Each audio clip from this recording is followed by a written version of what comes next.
Inspiration কোন মানে mainly মিউজিকত আহা? একদম প্ৰথমতে মইতো অসমৰ পৰা আৰম্ভ কৰিম। মই সৰুৰ পৰাই সুধাকণ্ঠৰ গান মই শুনি ডাঙৰ হৈছোঁ। মোৰ ঘৰত এটা পৰিৱেশ আছিলে, সকলো মই সদায় কৰোঁৱেই। তেনেধৰণে মই গানলৈ অহা। ভূপেন্দ্ৰ সংগীত প্ৰতিযোগিতা বহুত কৰিলোঁ সদৌ অসম ভিত্তিত। তেনেধৰণে বহুত ঠাইত ফাৰ্ষ্ট পালোঁ, ছেকেণ্ড পালোঁ। তেনেকৈয়ে আচলতে মোৰ ভাবিলোঁ যে নাই মই মিউজিকেই কৰিম মই। সাগৰ সংগমত কত না সাঁতুৰিলোঁ, তথাপিতো হোৱা নাই ক্লান্ত। সাগৰ সংগমত, সাগৰ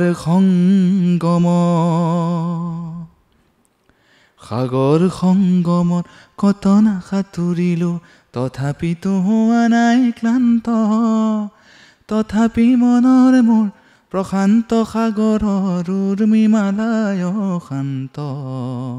সাগৰ সংগমত মনৰ প্ৰশান্ত সাগৰৰ বক্ষ, জোৱাৰৰ নাই আজি অন্ত। অজস্ৰ লহৰে নৱ নৱ গতিৰে আনি দিয়ে আশায় ফুৰন্ত।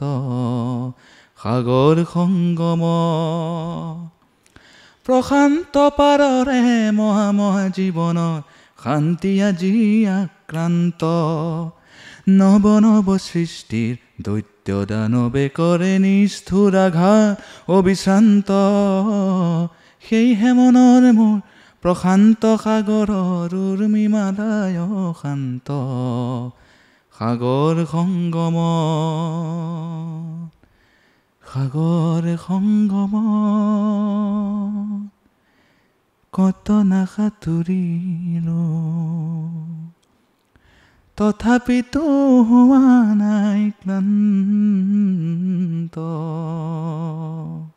আজিকালি পৰহি চতুৰ্থা দিনা সদায় চাগে এনেকুৱা হয় যে ভূপেন হাজৰিকাৰ শুনো, খুব ভাল লাগে শুনি। Because he defined rebellion. আৰু মই এইটো কথাই ক'ব খোজোঁ যে মানে ভূপেন হাজৰিকা আচলতে যোনে যেনেকৈ লয় সেইটোৱে কথা। আমাৰ কাৰণে Bhupen Hazarika was an extreme rock musician তাৰমানে।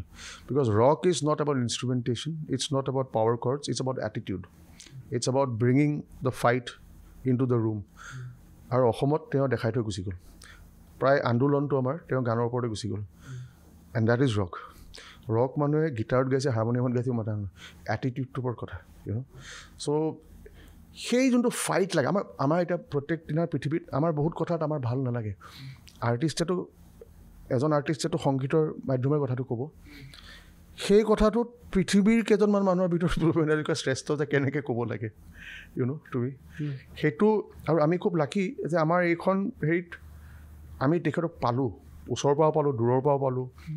হি ৱাজ আৱাৰ স্কাই, আমাৰ আকাশ হয় তেখেত।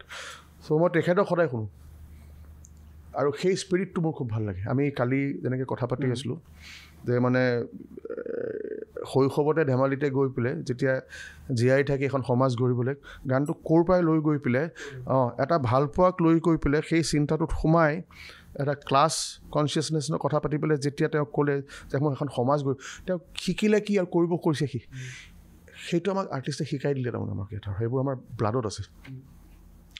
ভূপেন হাজৰিকা খুব শুনো মই।